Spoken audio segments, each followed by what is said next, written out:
The Cam Newton signing has brought a lot more excitement to New England. I'm Sarah Goodwill here with Evan Lazar, and we're not just talking about the fans. We've saw the players' reaction on social media, and subsequently, these people, especially on offense, these guys are jazzed up to now have a former NFL MVP throwing them the ball, running the offense. And there's definitely some guys who benefit from this signing more than others. We're going to go through the top three. Evan, who do you have as your number three guy who benefits the most from Newton?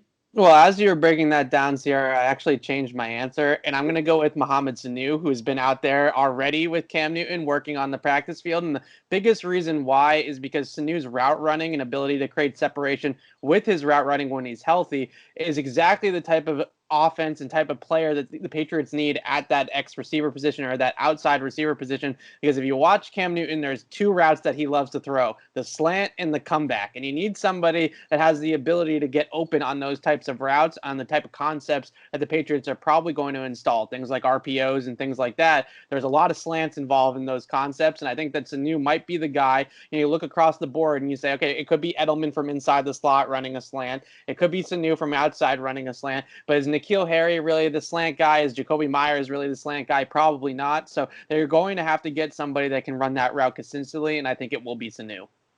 Another wide receiver probably benefiting a lot from this signing is Nikhil Harry, who's expected to make major strides in his second season. Can Newton help him make those strides and get there? Well, I think that the big thing about Nikhil is that if you look at the type of receivers that Cam has worked at in the past, Devin Funches, Kelvin Benjamin, even Greg Olsen at tight end, he's had a lot of success with guys in the middle of the field, first of all, but big-bodied pass catchers. And I think the big reason why is that even though he doesn't have that pinpoint Brady accuracy, he's got a really great ability of throwing receivers open on back shoulders, on high point fades, throwing away from defenders, right? And getting them into positions where they can just be athletes and they can just box guys out, or they can just high point the ball and go up and attack the football in a 50-50 situation, which is exactly why the Patriots drafted Nikhil, along with his abilities after the catch. And then on top of the abilities after the catch, you put Cam in this offense now, and you have a lot of misdirection, you have a lot of running capabilities, and guys that are built for after the catch really usually thrive in that type of system. So I think that this is all bodes well for Nikhil Harry as long as his route running is continuing to progress this offseason.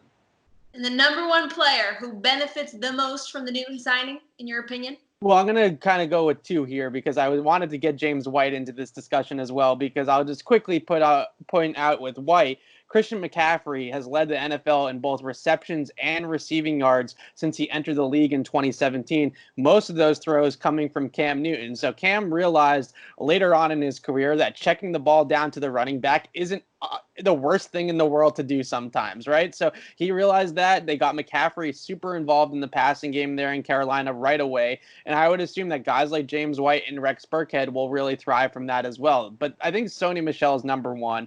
And the big reason why is because Cam now evens the numbers in the running game. We talked about this in a video yesterday, but last year, Sony Michell ran 33.6% of his runs against 8+ defenders in the box. And when you have a quarterback that is not holding a defender because he's not mobile, and Tom Brady, and those 8 defenders are all focused on one guy, and it's Sony Michel, the running back. So now with Cam Newton in the mix, if the defense has 8 guys in the box and the offense has 7 blockers plus Cam, right, it's really 8 on 8, and now Sony's going to have a lot more room to run, a lot more running lanes, because it's going to be even blockers across the board, right? So you're going to have 8 on 8 with Cam, which means 7 on 7 with the blockers, really, and it should open up a lot of avenues for Sony Michel with guys, getting pulled back out of the option read types of plays. They're going to be looking at Cam a lot, and it's really going to free up a lot for Sony, and it's going to even out the numbers with the blockers, and he shouldn't be facing as many stacked boxes, at least in theory, with Cam under center versus with a guy like Tom Brady or Jared Stidham.